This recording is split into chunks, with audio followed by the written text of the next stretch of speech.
હવે જોઈએ સમાચારો વિગતવાર.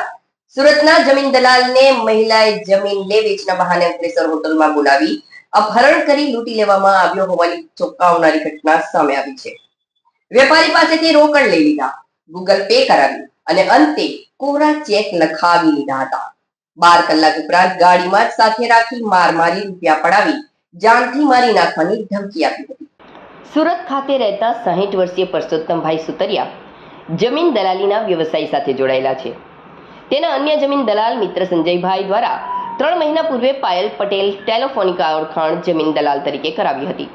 જે બાદ વારંવાર ફોન પર વાત કરતા હતા. દરમિયાન ઈડરની એક જમીન બાબતે બંને વચ્ચે 1 મહિના સુધી વાત ચાલી હતી, જેમાં દસ્તાવેજ કાગળ મેળવવાના બહાને અમરેલીથી આવતા થાકી ગઈ છું, આરામ કરવો છે, હું ત્યાંથી જ આરામ કરી નીકળી જઈશ તેમ કહી પાયલ પટેલ અંકલેશ્વરમાં પુરુષોત્તમભાઈ સુતરિયા ગત 1 માર્ચના રોજ સુરતની અંકલેશ્વર બોલાવ્યા હતા, જ્યાં પુરુષોત્તમભાઈ સુતરિયાએ રેલવે સ્ટેશન નજીક આવેલ હોટલ મયુરામાં રૂમ બુક કરાવી પાયલ પટેલને લોકેશન મોકલ્યું હતું. જે લોકેશન પર પાયલ પટેલ પ્રથમ એકલા જ આવ્યા અને હોટલ પર પોતાના પુરાવા રજૂ કરી રૂમમાં ગયા. ત્યાં પાયલ પટેલે સૌપ્રથમ બાથરૂમમાં ગયા.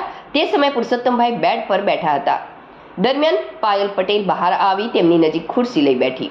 અચાનક રૂમનો દરવાજો ખોલી અજાણ્યો ઈસમ ધસી આવ્યો અને તેણે પુરુષોત્તમ સુતરિયા પર હુમલો કરી હથિયાર વડે માથામાં ગંભીર ઈજા પહોંચાડી હતી. જે બાદ પાયલ અને અજાણ્યા ઈસમ તેમને જબરજસ્તી હોટલ બહાર તેમની ગાડી પાસે લઈ ગયો હતો, જ્યાં અન્ય એક ઈસમ ઊભો હતો. તેણે પાયલે ગાડીની ચાવી આપી દીધી. જે બાદ ગાડીમાં બેસાડી ગાડી ભરૂચ અને નબીપુર સુધી લઈ ગયા હતા. તે પૂર્વે પુરુષોત્તમભાઈને માર માર્યો હતો અને તેમની ગાડી ભરૂચ નજીક એક પેટ્રોલ પંપ પાસે છોડી દીધી હતી. તમામ અન્ય એક ગાડીમાં આવી ગયા અને સૌપ્રથમ તેમની પાકીટમાં રહેલા 27,000 રોકડ લઈ લીધા હતા અને તેમના મોબાઈલ પરથી નિશાન દેવ મુરારી નામના ઈસમના મોબાઈલમાં ગૂગલ પે વડે 3 વારમાં 18,000 રૂપિયા ટ્રાન્સફર કર્યા હતા.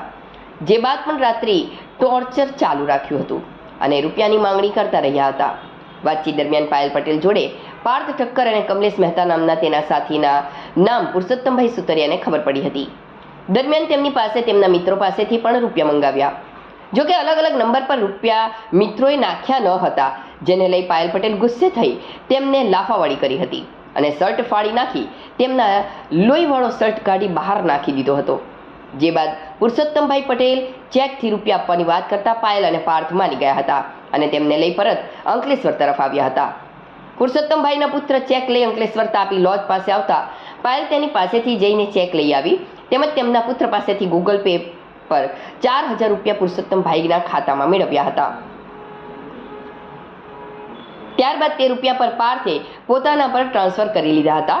બાદ તમામે તેમને તેમની ગાડી નજીક છોડી જાનથી મારી નાખવાની ધમકી આપી ફરાર થઈ ગયા હતા. ચેક લખવા પૂર્વે તેમણે રૂપિયા વ્યાજે લીધા હતા તે પરત કરી રહ્યા હોવાનું રેકોર્ડિંગ કરી તેમાં 3 ચેકમાં 2 લાખ અને એકમાં 1.5 લાખ લખાવી સહીઓ કરાવી લીધી હતી. પુરુષોત્તમ સુતરિયાએ પોતાની ગાડી લઈ પરત હોટલ મયુરા પર આવ્યા હતા અને તેમના પિરામણ ગામ ખાતે રહેતા જમીન દલાલ પાર્ટનર હરીફભાઈને આખી વિગતો જણાવી હતી. જે બાદ તેઓ સુરત પહોંચ્યા, જ્યાં પણ સતત પાર્થ ઠક્કર રૂપિયા માટે ફોન પર ટોર્ચર કરી રહ્યો હતો. જે બાદ આ અંગે અંકલેશ્વર બી ડિવિઝન પોલીસ મથકે પુરુષોત્તમ સુતરિયાએ પાયલ પટેલ, પાર્થ ઠક્કર અને કમલેશ મહેતા સામે ફરિયાદ નોંધાવી હતી. આ અંગે વધુ માહિતી આપતા ડીવાયએસપી ડોક્ટર કુશલ ઓઝાએ જણાવ્યું હતું કે હની ટ્રેપ અને અપહરણમાં ગુનામાં પોલીસે ત્વરિત અસરથી મોબાઈલ ટ્રેનિંગ સાથે ટેકનિકલ સર્વેલન્સ શરૂ કરી ગણતરી સમયમાં પાર્થ ઠક્કર અને પાયલ પટેલની ધરપકડ કરી લઈ આવી હતી અને તેની આખરી પૂછપરછ કરતા બંનેએ કબૂલાત કરી લીધી હતી.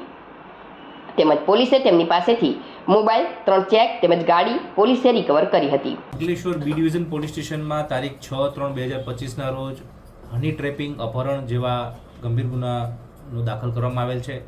જેમાં બનાવ 1/3/2025ના બનેલ હતો, જેમાં ફરિયાદી અને ભોગ બનનાર જે છે પરસોત્તમભાઈ વાલજીભાઈ સુતરિયા છે તેમની સાથે આ બનાવ બનેલ હતો. જેમાં આરોપી જે છે એમાં કુલ 3 આરોપીઓ છે: પાયલ ભાવિનભાઈ પટેલ, પાર્થ જીતેન્દ્ર ઠાકર તથા કમલેશ મહેતા. આ 3 ઈસમો દ્વારા એક કાવતરાના ભાગરૂપે ફરિયાદીને યેનકેને રીતે બોલાવી હોટલમાં, મયુરા હોટલ જે છે ત્યાં બોલાવી તેને માર મારી તેને પોતાની ગાડીમાં લઈ જઈ અને 4 જેટલા ચેક સાઇન કરાવેલ તથા ગૂગલ પેથી કેટલાક પૈસા એમના ખાતામાં ટ્રાન્સફર કરાવેલ અને તેને ગાડીમાં બેસાડી મારવામાં આવેલ અને તેને બદનામ કરી અને તેની વિરુદ્ધ આ પ્રકારના આરોપો લગાવી અને એને વિરુદ્ધ ખોટી ફરિયાદ કરવા માટેની ધમકી આપવામાં આવેલ. મુખ્ય મુદ્દો એવો છે કે પાયલબેન છેલ્લા 3 મહિનાથી આ ફરિયાદીને ઓળખતા હતા, જમીનની ફાઇલ આપવા ફરિયાદી સાથે વાત કરતા હતા અને આ બહાને તેને હોટલમાં બોલાવ્યો હતો. ત્યારે કાવતરાના ભાગરૂપે પાર્થ ઠાકર અને કમલેશ મહેતા છે એ એમની 4-વ્હીલર ગાડી લઈને હોટલ ઉપર આવેલા હતા. આ હોટલ ઉપર આવી અને પાર્થ ઠાકર અને છે ને કોઈ હથિયાર વડે માર મારી તે આ ફરિયાદીને અપહરણ કર્યું, ગાડીમાં બેસાડીને તેને લઈ ગયા હતા અને આગળ લઈ જઈ અને તેની પાસેથી આવી રીતે બળજબરીથી પૈસા ટ્રાન્સફર કરાવ્યા હતા અને ચેક લઈ લેવામાં આવ્યા હતા. આ બધી જ બાબતે આ ફરિયાદી છે એ શરૂઆતમાં ખૂબ જ ગભરાતા હતા, પરંતુ પોલીસના સપોર્ટથી આ ફરિયાદ લેવામાં આવેલ. તાત્કાલિક પેરેલલ ટીમો બનાવી અને આરોપીઓને પકડી પાડવામાં આવેલ, તેમની આગવી રીતે પૂછપરછ કરવામાં આવેલ અને તેમની પાસેથી આ 3 ચેક તથા જે મોબાઈલ જે છે, જે 2 મોબાઈલ છે, ગાડી જે છે જે આ ગુનાના કામે વાપરવામાં આવેલ છે તે પણ રિકવર કરવામાં આવેલ છે. આરોપી દ્વારા કબૂલાત પણ આપી દેવામાં આવેલ છે અને આ બાબતેની સઘન તપાસ ચાલુ છે.